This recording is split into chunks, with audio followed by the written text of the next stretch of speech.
Good morning, students. Myself UK Singh, science teacher at ISL Monidi Dhanbad. Okay, today we are going to start a new chapter, that is chapter 9, soil. Okay, the soil is an important natural resource. Okay, in which we all the other organisms, including humans, are incumbent upon.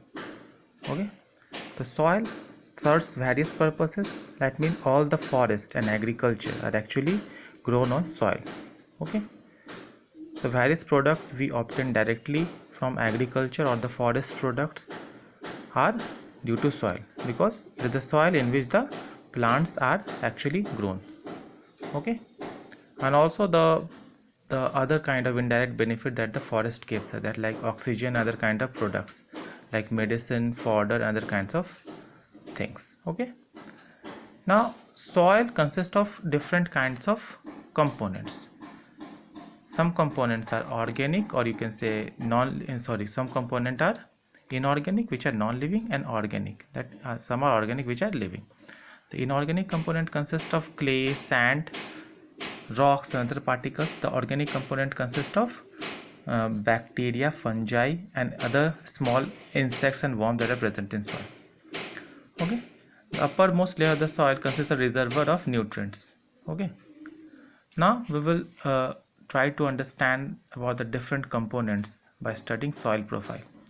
Okay, what we have to do, take a transparent glass. Okay, fill it with 3/4 of water.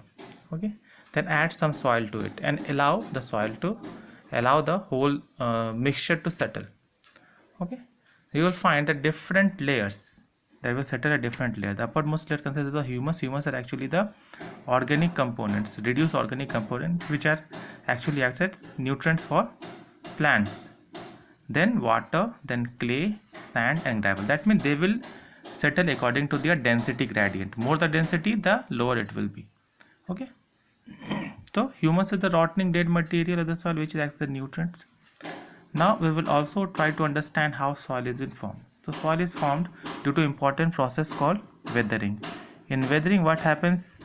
The breaking of soils by the action of wind, water, climate, and other factors occurs. Also by the small plants which forms roots over there.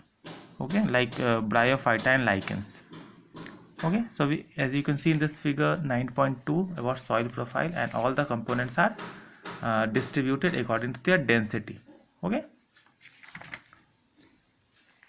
now we will try to understand about the soil profile, the different component soil profile as given in the figure 9.3 soil profile.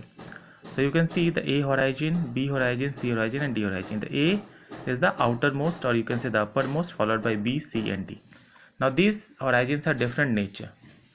Okay, the uppermost horizon consists of A horizon, which consists of humus.